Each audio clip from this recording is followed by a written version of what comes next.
ये देश है वीर जवानों का, अलबेलों का, मस्तानों का। उड़े जब जब जुल्फे तेरी, उड़े जब जब जुल्फे तेरी। बहुत शुक्रिया, बड़ी मेहरबानी। कजरा मोहब्बत वाला अखियों में ऐसा डाला। तो हमने लाख हंसी देखे हैं। मांग के साथ तुम्हारा पर देती मेरा दिल ले गया। जाइए आप कहाँ जाएंगे, लेके पहला पहला प्यार भर के आंखों में घुमा। जरा होले होले चलो मोरे साजना। हमने सुना है कि कृष्ण जब बांसुरी की तान छेड़ते थे तो ब्रिज की गोपियां अपने पति और बच्चों को भी छोड़कर उस धुन के पीछे दीवानी होकर भाग खड़ी होती थी। और मीरा राज रानी होकर भी संगीत की धुनों पर गली गली नाचती फिरती थी। संगीत ईश्वरीय गुणों से तब जुड़ता है जब उसमें आदमी को अलौकिक आनंद देने की क्षमता हो। ओपी नैयर के संगीत में भी ईश्वरीय तत्व शामिल मिलते हैं और यही कारण है कि उनके संगीत को सुनकर आदमी नाचने लगता है, होशो हवास खो बैठता है। नमस्कार दोस्तों, मैं यशदीप कौशिक आप सभी का स्वागत करता हूं और आप देख रहे हैं हमारा मंच क्रिएशन। इससे पहले कि आज की इस चर्चा को आगे बढ़ाया जाए, मैं आप सभी से एक निवेदन करना चाहता हूं कि आप इस चैनल को सब्सक्राइब कर लीजिए और साथ ही क्लिक कर दीजिए बेल आइकन पर, ताकि आपको हमारे आने वाले तमाम वीडियोस के नोटिफिकेशन मिलते रहें। तो आइए दोस्तों, शुरू करते हैं आज की दास्तान। प्राण जाए पर वचन ना जाए 1972 में प्रदर्शित ओपी नैयर की इस फिल्म का गीत चैन से हमको कभी जीने ना दिया के लिए आशा भोसले को फिल्म फेयर की ओर से सर्वश्रेष्ठ गायिका का पुरस्कार मिला। और उसके बाद से नैयर का संगीत पता नहीं कहां गुम हो गया था। यह लोगों को मालूम ही नहीं हो सका कि नैयर कहां चले गए और उनकी धुनें अचानक कहां गायब हो गई। पूरे 5 वर्षों तक इस संगीतकार की धुनें श्रोताओं को बेहद परेशान करती रही। घुंघरुओं के बोल, ढोलक की थाप और हारमोनियम की अदाकारी के लिए मशहूर संगीत का यह बेताज बादशाह ना जाने किस गहरी गुफा में खो गया था। ओपी नैयर के इस तरह अचानक फिल्म इंडस्ट्री से गायब होने के रहस्य को समझने के लिए हमें नैयर जी की जिंदगी की किताब को शुरू से पढ़ना होगा। ओंकार प्रसाद नैयर यानी कि अपने ओपी नैयर, इनका जन्म 16 जनवरी 1926 को अविभाजित हिंदुस्तान के लाहौर में हुआ था। अपने करियर के शुरुआती दौर में ही उन्होंने लाहौर के एक स्कूल में म्यूजिक टीचर की नौकरी की। जल्द ही उन्हें वहां से निकाल दिया गया क्योंकि स्कूल की हेडमिस्ट्रेस से उनको प्यार हो गया था। उनकी यह आशिक मिजाजी ताउम्र उनके साथ रही। ओंकार प्रसाद नैयर उर्फ ओपी नैयर फिल्मी दुनिया में संगीतकार बनने नहीं बल्कि हीरो बनने आए थे। उन्हें रिजेक्शन के साथ ही सलाह मिली कि कुछ और करो। अब ये कुछ और क्या था? कुछ और के नाम पर एक संगीत ही था जो वो थोड़ा बहुत जानते थे। सो हारमोनियम से अपनी पुरानी दोस्ती को याद करते हुए उन्होंने संगीत क्रिएट करने का निश्चय किया। CH आत्मा पुराने दौर के लोकप्रिय गायक थे। उनका एक गीत बहुत प्रसिद्ध हुआ, प्रीतम आन मिलो। इसकी धुन ओपी नैयर ने ही रची थी और जिसका मेहनताना कुल जमा 12 रुपए था, जो कि संगीत से उनकी पहली कमाई थी।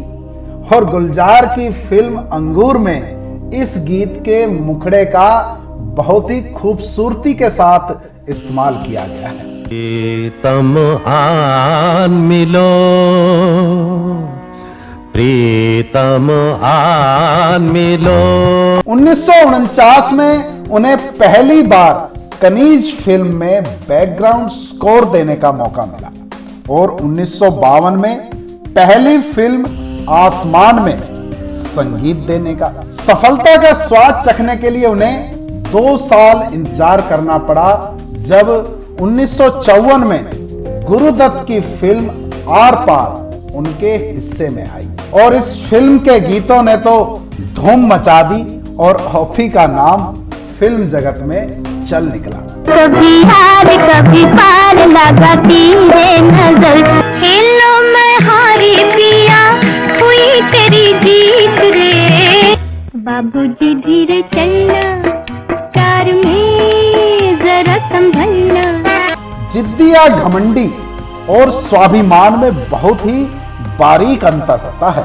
कभी स्वाभिमानी को घमंडी मान लिया जाता है तो कभी घमंड को स्वाभिमान के रूप में पेश कर दिया जाता है। ओपी नैयर इनमें से किस कैटेगरी में आते हैं हम इस पर कोई फतवा तो नहीं देंगे, लेकिन ये जरूर कहेंगे कि वो कभी इस पलड़े में नजर आए तो कभी उस पलड़े में। ओपी नैयर के स्वाभिमान की हद को नापना हो तो उनका ये किस्सा सुन लीजिए। दरअसल मध्य प्रदेश शासन ने गायिका लता मंगेशकर के नाम पर एक पुरस्कार स्थापित किया था।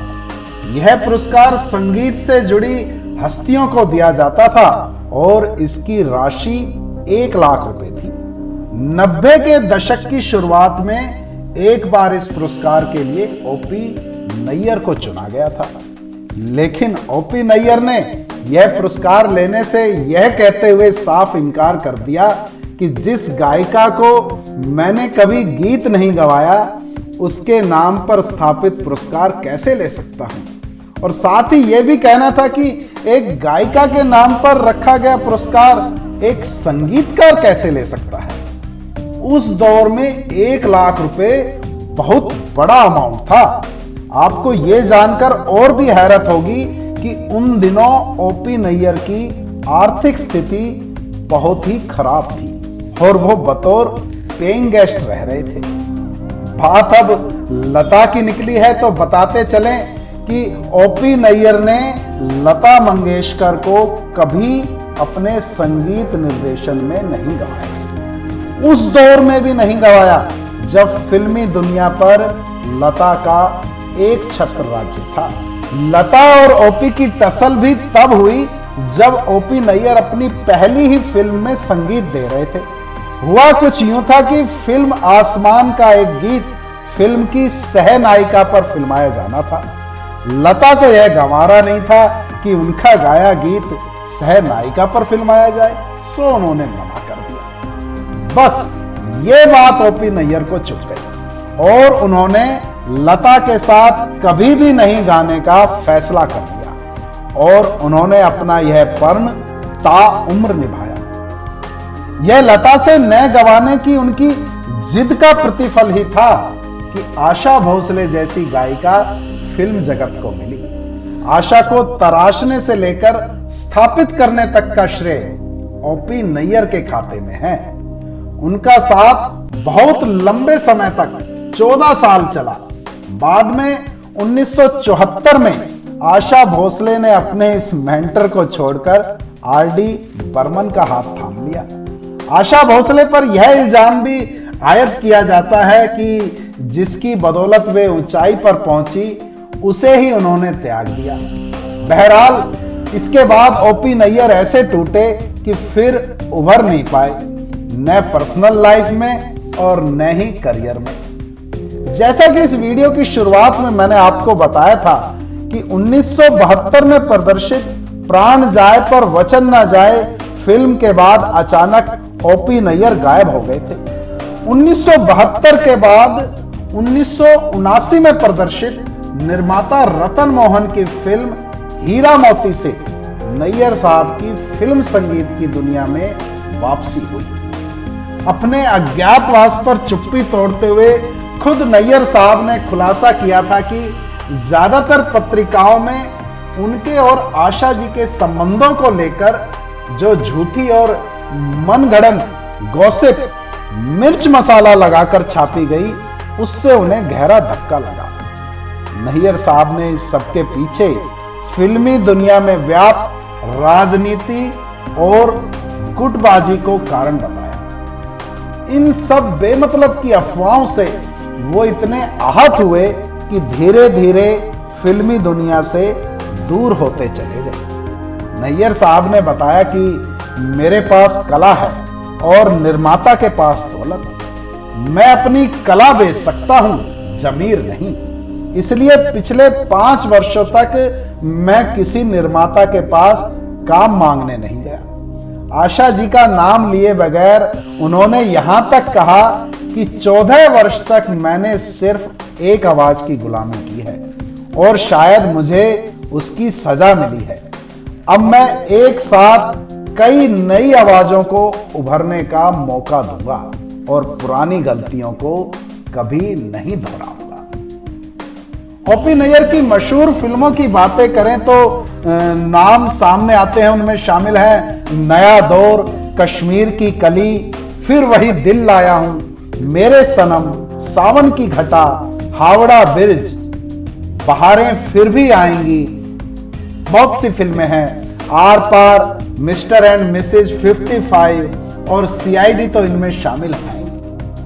आपको विस्की या वाइन उतना नशा नहीं देगी जितना नशा आपको ओपी नैयर के संगीत में मिलेगा। एक अलग ही तरह का निराला और मदहोश करने वाला संगीत रचने में उन्हें कमाल हासिल था। बेशक उनसे खराब संगीत रचा गया है और उनसे बेहतर संगीत भी क्रिएट हुआ है, लेकिन उनसा संगीत न कभी रचा गया है और न कभी रचा जाने वाला है। ओपी नैयर बिरले संगीतज्ञ थे, हैं और रहेंगे। उनका संगीत उनके चाहने वालों को आवाज दे रहा है। आओ हजूर तुमको सितारों में ले चलूं, दिल झूम जाए ऐसी बहारों में ले चलूं। आओ हुजूर तुमको। दोस्तों, उम्मीद करता हूं कि आपको यह वीडियो जरूर पसंद आया होगा। आप अपनी प्रतिक्रिया या सुझाव अपने कमेंट्स के जरिए भी पहुंचा सकते हैं। चलते चलते एक और रिक्वेस्ट कि जाने से पहले इस वीडियो को लाइक और शेयर जरूर कर दीजिएगा। जल्द ही अगले वीडियो में मिलने के वादे के साथ अभी मैं लेता हूं आपसे विदा। नमस्कार और शुक्रिया।